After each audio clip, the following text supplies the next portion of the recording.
የኢትዮጵያ ሕዝባዊ አብዮታዊ ፓርቲ ኢህአፓ እየተዘጋጀ የሚቀርብ ፍኖተ ዲሞክራሲ የኢትዮጵያ አንድነት ድምፅ ነው።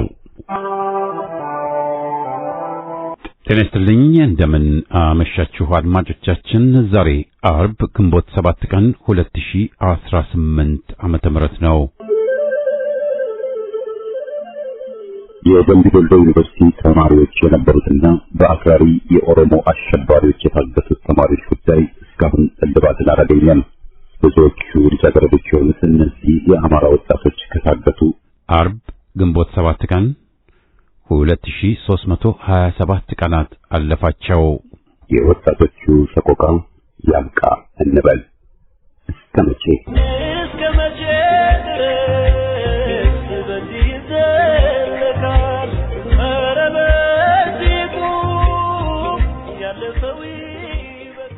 በየሳምንቱ አርብ ከአድማጮች የደረሱንን መልእክቶች የምናስተናግድበት የደብዳቤዎች አምድ ፕሮግራማችንን አሰምተን የጠቅላላ ፕሮግራማችን ፍጻሜ ይሆናል።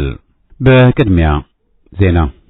በሜካናይዝድ ደረጃ በአራት አቅጣጫ ማህደረ ማርያም ከተማን ለመቆጣጠር ሐሙስ ግንቦት 6 ቀን የዘመተው የአገዛዙ አራዊት ሰራዊት ጠዋት ላይ በድሮን በታጀበ ጥቃት ከተማዋን ለመቆጣጠር ችሏል። ከጠዋቱ 5 ሰዓት ገደማ ሰማዩ በደመና ሲሸፈን ድሮን እንደማይደርስለት ያረጋገጡት የሜጀር ጀነራል ባንተ አባተ ክፍለ ጦር ፋኖች ከ2 ሰዓታት ውጊያ በኋላ ከቀኑ 7 ሰዓት ላይ ጠላት የማህደረ ማርያም ምሽግን ጥሎ እንዲፈረጠጥ አድርገውታል። ይህ ኃይል በሙሉ ተጠቅልሎ እንዲወጣ የተገደደው ወደ ግንዳ ጠመም እስቴ አቅጣጫ ሲሆን ከቀኑ 7 ሰዓት እስከ ምሽቱ 1 ሰዓት ተኩል በተደረገው ውጊያ የተመካባቸው የግንደ ጠማም ተራሮች በፋኖቹ ክንድ ተደፍረዋል። አገዛዙ በሁመራ ከተማ በየደረጃው የሚገኙ የተከዜ ዘብ አመራሮችን ሰብስቦ በፋኖ ላይ ውጊያ እንዲከፍቱ በሰጠው ትዕዛዝ ከፍተኛ ተቃውሞ የደረሰበት ሲሆን የተቃወሙ 4 አመራሮችንም አስረዋል። በቤኒሻንጉል ጉሙዝ ዋና ከተማ አሶሳ መግቢያ ላይ ጥቂት ኪሎ ሜትር ወጣ ብሎ የሚገኘው የአገዛዙ ሰራዊት ካምፕ ለሱዳኑ ፈጥኖ ደራሽ ኃይል የመሳሪያ ማከማቻ ሆኖ እያገለገለ እንደሚገኝ ታወቀ።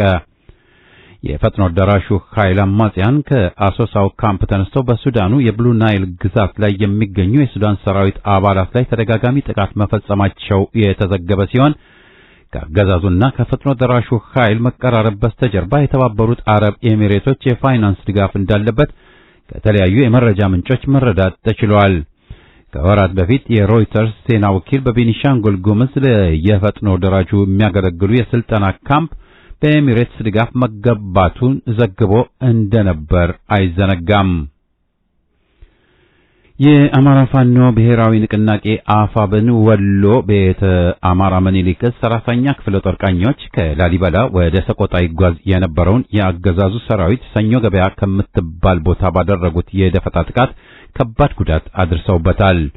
ጥቃቱ የተፈጸመው ግንቦት 6 ቀን ከንጋቱ 12 ሰዓት ተኩል እስከ ጠዋቱ 3 ሰዓት ገደማ ሲሆን በተደረገው የደፈጣ ጥቃት 16 ሞተው 11 የቆሰሉ ሲሆን በጥቃቱ የተደናገጠው ያገዛዙ ጦር ዙ-23 መሳሪያ በመጠቀም በዘፈቀደ በመተኮስ የሁለት አርሶ አደር ቤቶችንና ንብረት ማቃጠሉ ታውቋል። በናዝሬት አዳማ ሐረርጌ መንገድ ላይ አሽከርካሪዎችን እያገቱ የሚዘርፉ ማፊያዎች በምዕራብ ሐረርጌ መዋቅር እንዳላቸው መረጃዎች አመለከቱ። በማቻራና ገለምሶ መካከል ተይዘው የነበሩ ሰዎች ገንዘብ እንዲያስገቡ ተደርጎ የነበረው የባንክ አካውንት ከዚህ ቀደም በውልንጭቲ አካባቢ ተይዘው የነበሩ አሽከርካሪዎችን ለማስፈታትም በዚህ አካውንት ገንዘብ መግባቱ ታውቋል። በሌላ በኩል ተሽከርካሪዎች ከገለምሶ በዲሳና ቦኬ ተጭነው ሲነሱ መረጃው ቀድሞ ለናዝሬት አዳማ መንገድ ዘራፊዎች ስለሚደርስ ወጥመድ ዘርግተው በመጠበቅ እንዲያግቷቸው አስችሏል።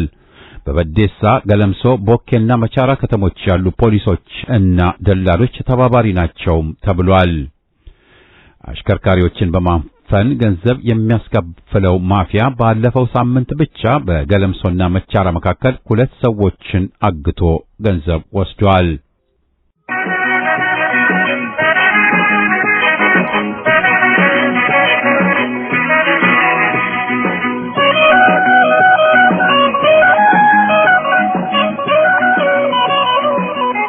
ደብዳቤዎች አምድ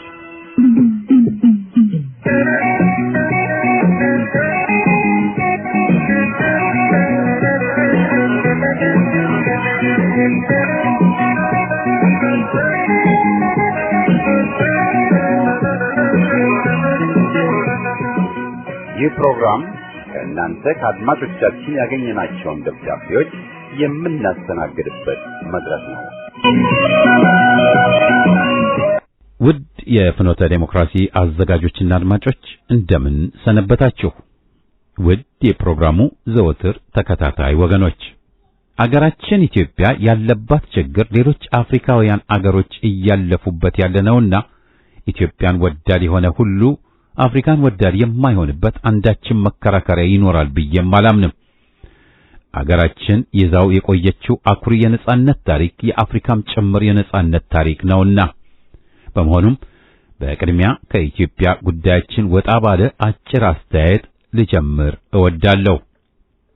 ታዳጊ አገሮች በሚል ሽንገላ በዕዳ ተተብትበው ባሉበት እንዲሄዱ ከተፈረደባቸው የአፍሪካ አገራት የተወሰኑት ከእንግዲህ በቃን ብለው ጦራችሁንም ሆነ በእናንተ ጥቅም ላይ የተከተቡ ስምምነቶችን፣ ኮንትራቶችን ሰርዘናል፣ የራሳችንን ዕድል በራሳችን ለመወሰን ቆርጠን ተነስተናል ብለው በጋራ በመቆም ምዕራባውያኑን አስደንግጠዋል።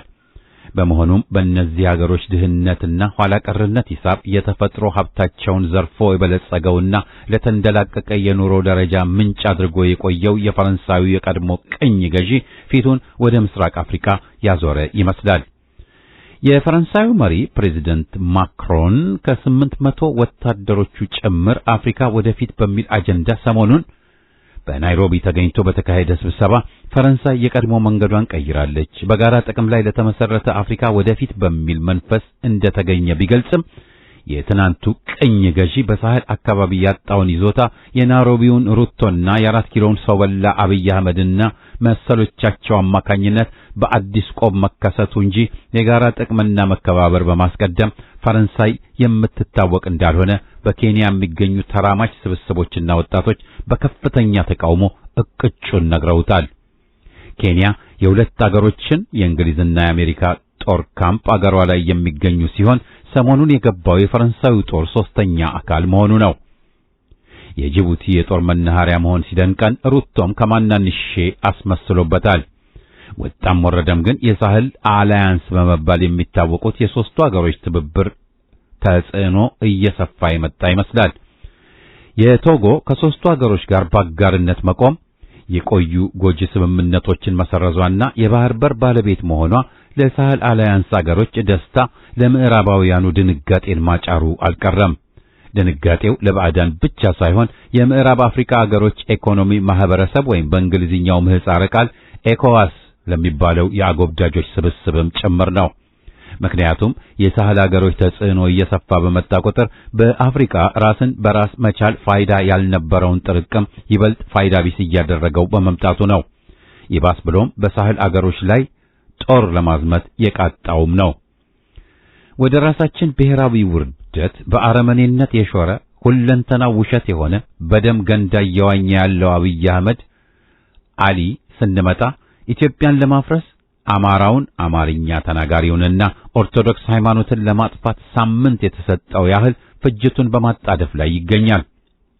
ቀኖናውን ረጋግጦ ሲኖዶሱን በጎሳ ከማካለሉ ጎን ለጎን በየአድባራቱ የሃይማኖት አባቶችን፣ መነኮሳትን፣ ለጸሎት የሚሄዱትን፣ ከጸሎት የሚመለሱትን ምዕመናን ይጨፈጭፋል።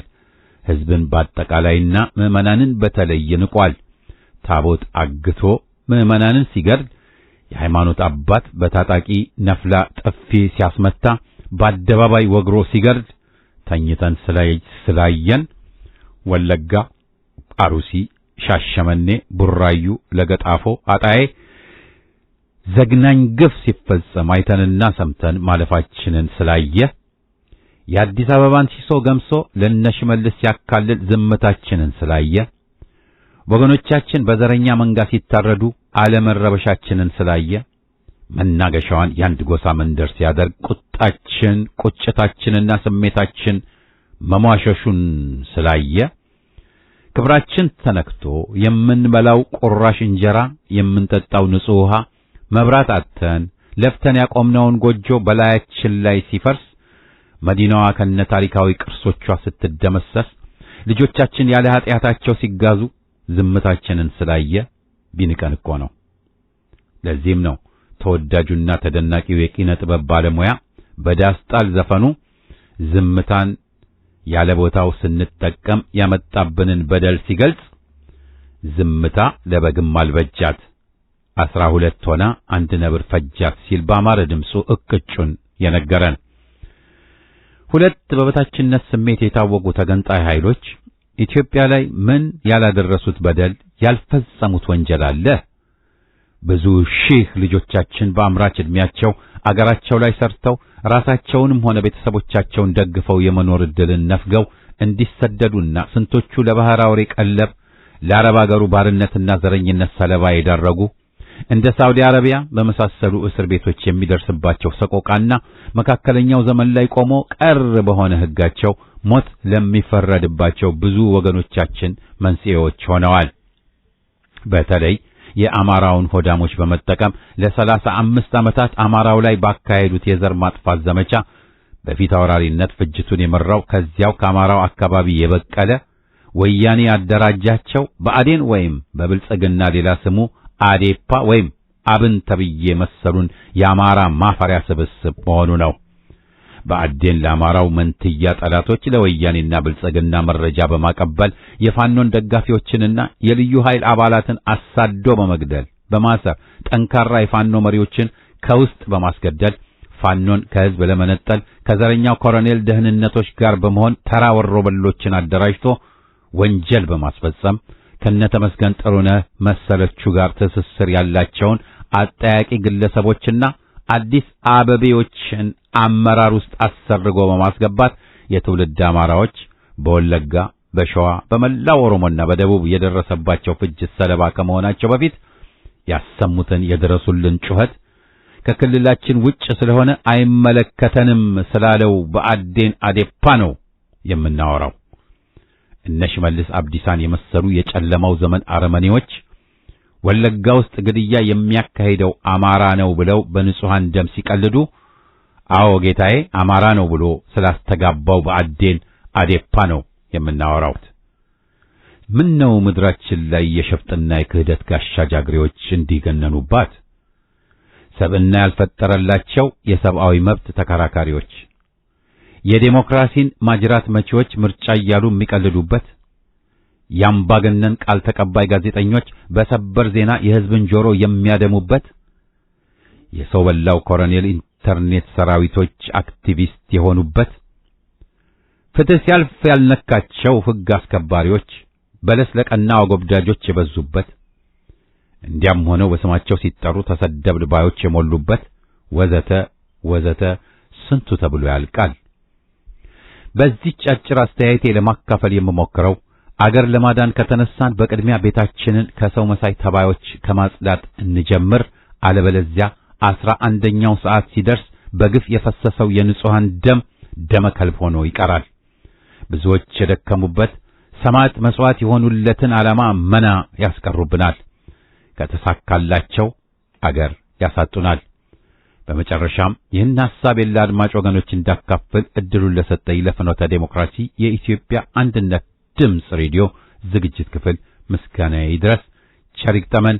ግርማ ገመቹ ነኝ ከናይሮቢ ኬንያ።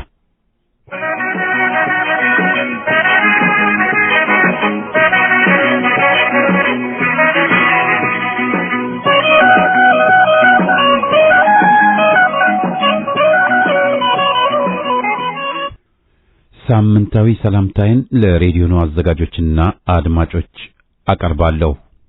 የበሰበሰ ዝናብ አይፈራም። ምግብ በአይነትም በጥራት ይዘትም ተመግበው የምግብ ዋስትናቸውን ያረጋገጡት ጥግብ ያሉት አገሮች መጪው የሰብል ዘመን ከግብርና ኢኮኖሚ የሚገኘው ምርት የማምረቻ ዋጋው በመሰቀሉ ምክንያት የምግብ ሸመታው ዋጋ ለበላተኛው የማይቀመስና የምግብ ዋስትናን ችግር ጥያቄ ውስጥ እንደሚከተው የኢኮኖሚ ጠበብቶች ይተነብያሉ። በሌላ መልኩ ለመግለጽ የየአገሩ ገበሬዎች የሚያመርቱት ምግብ አቅርቦቱ ይቀንስና በምግብ እጦት ችግር ረሃብና ጠኔ ይመታን ይሆናል በሚል ስጋታቸው አይሎ የኢኮኖሚ ጠበብቶቹ ትንበያቸውን መንግስታቸውን በማስጠንቀቅ ችግሩ ሳይጀምር ያስጠነቅቃሉ። ለዚህም እንደ ዋነኛ ምክንያት አድርገው የሚጠቅሱት በመካከለኛው ምስራቅ በአሜሪካ፣ እስራኤልና በኢራን መካከል በተከሰተው ጦርነት ነዳጅ በቀላሉ በሆርሙዝ ሰርጥ ለንግድ መርከቦች እንደ ልብ ባለመተላለፋቸው ይሆናል። የጦርነቱ መዘዝ የነዳጅ ዋጋን መጨመርን አስከትሏል። ዘመናዊ የሜካናይዝድ እርሻን ከመሬት ዝግጅት እስከ ምርት መሰብሰብ ማቀናበርና ማጓጓዝ ስራዎችን ለማቀላጠፍ የነዳጅ እጥረት በመከሰቱ የግብርና መገልገያ መሳሪያዎቹን ለማንቀሳቀስ የኃይል ምንጭ በጊዜ ባለመገኘቱ የእርሻውን ስራ ሲያጓትተውና ነዳጁ ቢገኝም ዋጋው በገበያ የናረ በመሆኑ የማምረቻ ወጪውን ከፍ በማድረጉም ጭምር ነው። በተጨማሪም የመሬቱን ለምነት ለመጨመር ገበሬዎቹ ሰው ሰራሽ ማዳበሪያዎችንም በገፍ ለሚጠቀሙት አገሮች አብዛኛው እጅ ለየአገሮቹ በመርከብ ተጓጉዞ የሚደርስ በመሆን ይህ በሰርጡ ዙሪያ የተነሳው ችግር ማዳበሪያና ሌሎች ግብአቶችን ጭምር ዋጋ ከፍ በማድረጉ የማምረቻው ወጪን ስለሚጨምር የምግብ ዋጋ መናርን ማስከተሉ አይቀሬ ነው። ላለፉት 2-3 ዓመታት በሁለቱ ስንዴን በገፍ አምራቾቹ አገሮች በዩክሬንና በሩሲያ መካከል በተፈጠረው ጦርነትም የስንዴ አቅርቦት ስለገታው በበርካታ አገሮች አስከትሎት የነበረውንም ችግር ከነጠባሳው ሳንረሳው ይሁን። ወደኛዎቹ ስንመለከት ደግሞ የችግሩ ወላፈን ስሜትም የሰጣቸው አይመስል ማሰብም ተስኗቸዋል። የበሰበሰ ዝናብ አይፈራም እንዲሉ ከላይ የተጠቀሰውን የዓለም ችግር ከቁፍ ሳይቆጥሩ በባዶ ሜዳ ከአፍሪካ ስንዴ በማምረት አንደኛ ነን እያሉ የማይጨበጥ ወሬ ሲያናፍሱና ግራ የገባቸውን ሲያምታቱበት መስማት ያስቆጣል። አንደኛም ወጣ ሁለተኛ ቁም ነገሩ ህዝቡ በበቂ ዳቦ ጠግቦ በልቷል ወይ ነው። የስንዴን የነፍስ ወከፍ ፍጆታን ቢመለከቱት በጎረቤት ካሉ ስንዴን ከማያመርቱ የአፍሪካ ሀገሮች ሲነጻጸር እንኳ ዝቅ ያለ ነው። ዛሬም ዳቦ ለተራበ መፈክሩ ነው።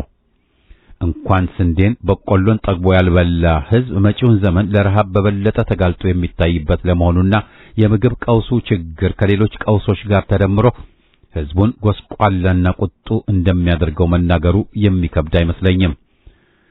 ኃላፊነት የተጣለበት ግብርና ሚኒስቴርም ካለ በቂ ዝግጅት ይገኛል። ችግሩን በተጨባጭ መረጃዎች አስሶ ለመግለጽም አቅም አንሶ ነጋ ጠባ የሚያወሩት ለግብርናቸው እድገት ራዕይን በተገቢው ስልት መስራት ተስኗቸው እንደ ቀድሞዎቹ አለቆቻቸው ግብርናውን በዘመቻ ስራ በደመ ነፍስ በማስተባበርና ገበሬዎችን ይህን አምርት ትዕዛዝ ወረድ እንቅስቃሴ በማውረድ ዋጋቸው የማይቀመስ ምርጥ ዘርና ግብዓት ብቻ በማቅረብ የምግብ ዋስትናን ማረጋገጥ ይቻላል ብለው የሚያምኑ ጭምብል የተሸፈኑ አማካሪዎች ስለመጪው አኗኗርስ ማሰብ ተስኗቸው የህዝብ ዕጣ ፈንታ ወሳኝ ሆነዋል። ይብሱኑ ኢኮኖሚያችን በሁለት ዲጂት ያድጋል፣ ስንዴም ተትረፍርፎ ለውጭ ገበያ እንልካለን እያሉ ሲቦተርፉ መስማት ጤንነታቸውንም ያጠራጥራል። ሰፊው ህዝብ ሆይ ለመጪው ተከታታይ ዘመን ዋጋቸው የማይቀመስ የምግብ አይነቶችን በምታገኘው ዝቅተኛ ገቢህ በበቂ መጠን ከገበያ ገዝተህ ራብህን እንድታስታግሰው ማን ይደርስልህ ይሆን? ሰለሞን ታምሮ አየለ ነኝ ካለሁበት።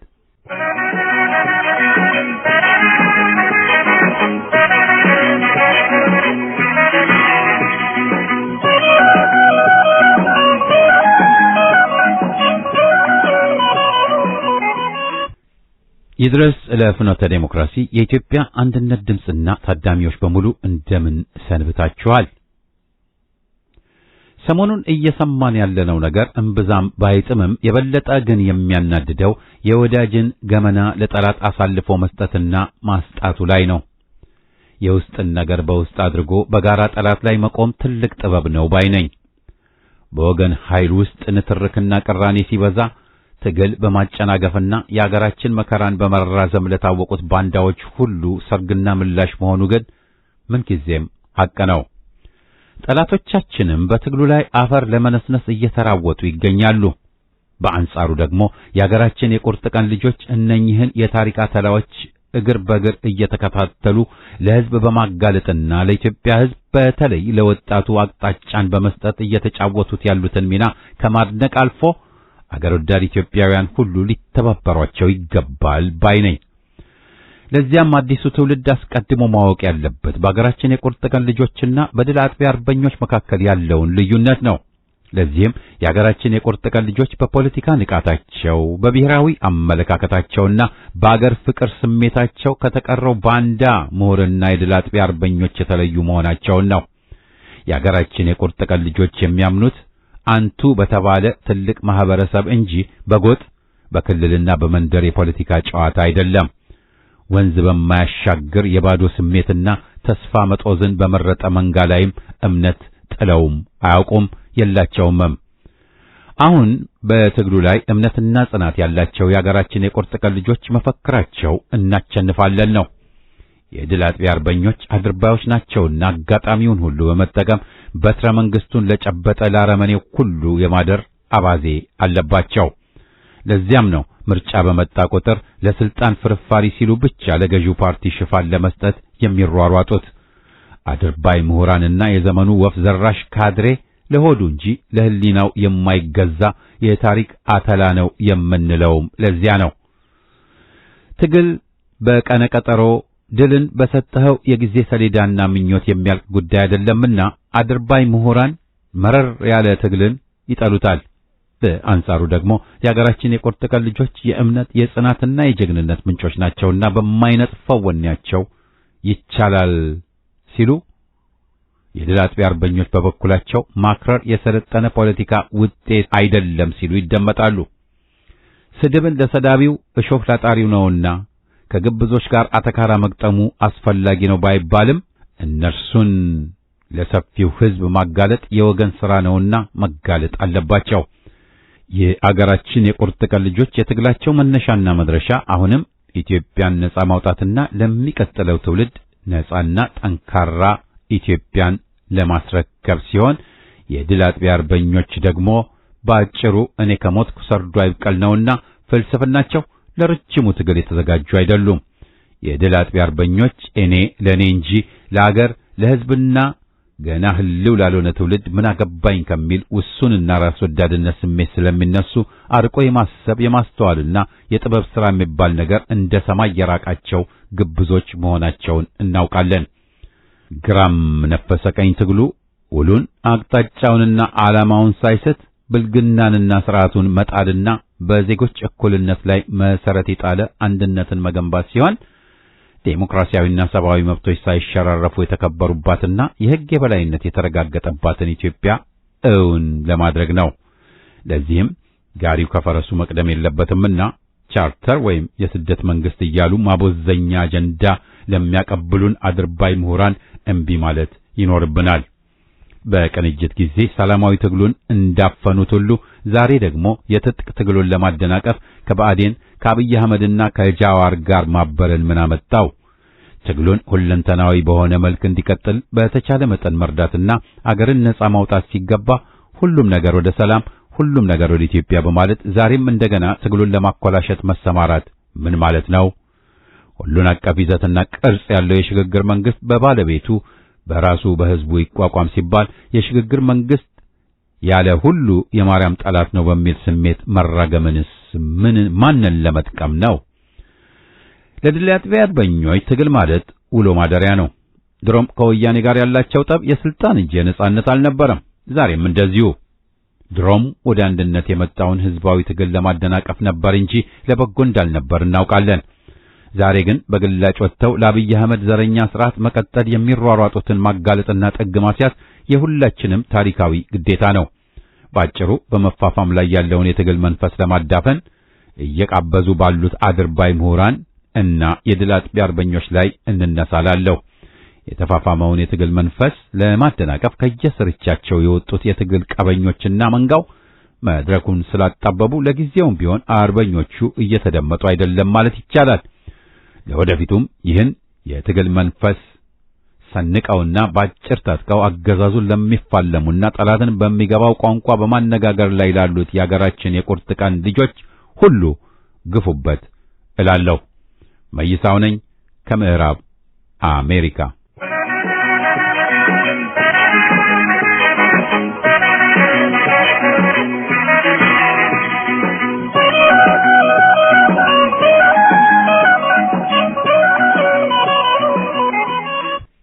ይድረስ ለፍኖተ ዴሞክራሲ የኢትዮጵያ አንድነት ድምጽና ታዳሚዎች በሙሉ እንደምን ሰንብታችኋል?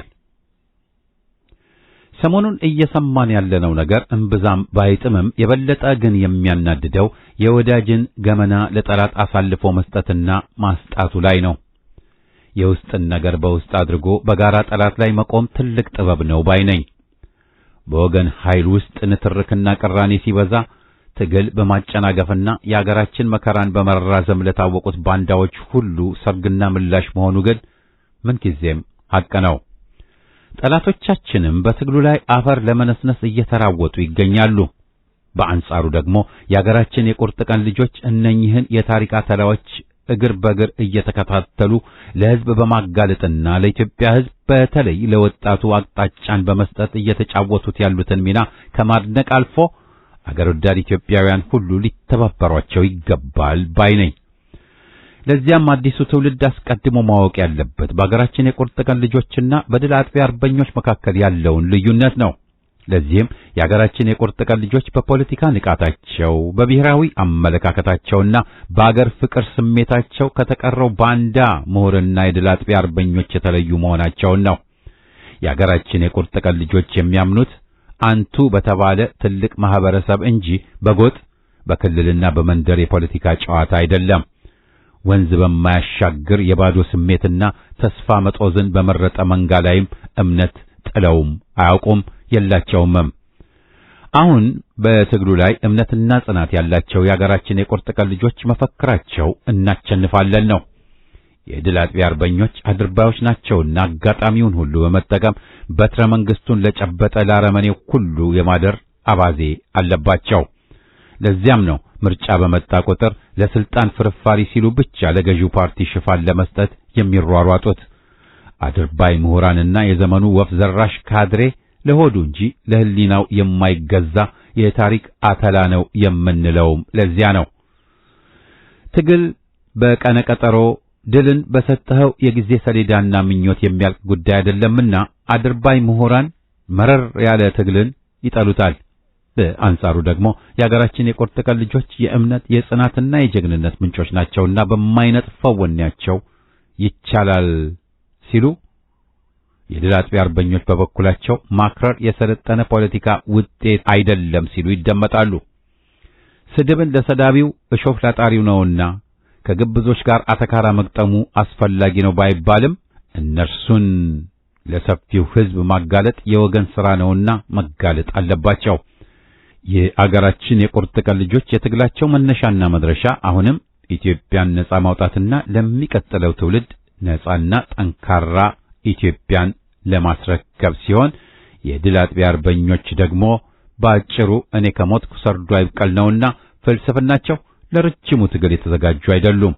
የድል አጥቢ አርበኞች እኔ ለኔ እንጂ ለአገር ለሕዝብና ገና ህልው ላልሆነ ትውልድ ምን አገባኝ ከሚል ውሱንና ራስ ወዳድነት ስሜት ስለሚነሱ አርቆ የማሰብ የማስተዋልና የጥበብ ሥራ የሚባል ነገር እንደ ሰማይ የራቃቸው ግብዞች መሆናቸውን እናውቃለን።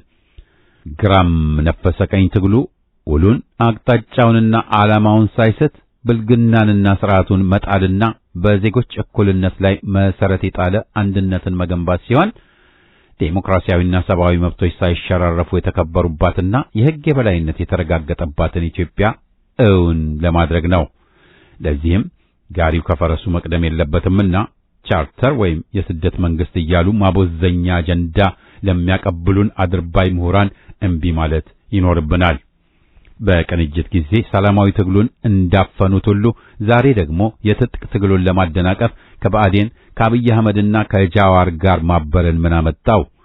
ትግሉን ሁለንተናዊ በሆነ መልክ እንዲቀጥል በተቻለ መጠን መርዳትና አገርን ነጻ ማውጣት ሲገባ ሁሉም ነገር ወደ ሰላም፣ ሁሉም ነገር ወደ ኢትዮጵያ በማለት ዛሬም እንደገና ትግሉን ለማኮላሸት መሰማራት ምን ማለት ነው? ሁሉን አቀፍ ይዘትና ቅርጽ ያለው የሽግግር መንግስት በባለቤቱ በራሱ በህዝቡ ይቋቋም ሲባል የሽግግር መንግስት ያለ ሁሉ የማርያም ጠላት ነው በሚል ስሜት መራገምንስ ማንን ለመጥቀም ነው? ለድል አጥቢያ አርበኞች ትግል ማለት ውሎ ማደሪያ ነው። ድሮም ከወያኔ ጋር ያላቸው ጠብ የስልጣን እንጂ የነጻነት አልነበረም። ዛሬም እንደዚሁ። ድሮም ወደ አንድነት የመጣውን ህዝባዊ ትግል ለማደናቀፍ ነበር እንጂ ለበጎ እንዳልነበር እናውቃለን። ዛሬ ግን በግላጭ ወጥተው ለአብይ አህመድ ዘረኛ ስርዓት መቀጠል የሚሯሯጡትን ማጋለጥና ጥግ ማስያዝ የሁላችንም ታሪካዊ ግዴታ ነው። ባጭሩ በመፋፋም ላይ ያለውን የትግል መንፈስ ለማዳፈን እየቃበዙ ባሉት አድርባይ ምሁራን እና የድል አጥቢያ አርበኞች ላይ እንነሳላለሁ። የተፋፋመውን የትግል መንፈስ ለማደናቀፍ ከየስርቻቸው የወጡት የትግል ቀበኞችና መንጋው መድረኩን ስላጣበቡ ለጊዜውም ቢሆን አርበኞቹ እየተደመጡ አይደለም ማለት ይቻላል። ለወደፊቱም ይህን የትግል መንፈስ ሰንቀውና ባጭር ታጥቀው አገዛዙን ለሚፋለሙና ጠላትን በሚገባው ቋንቋ በማነጋገር ላይ ላሉት የአገራችን የቁርጥ ቀን ልጆች ሁሉ ግፉበት እላለሁ። መይሳው ነኝ ከምዕራብ አሜሪካ።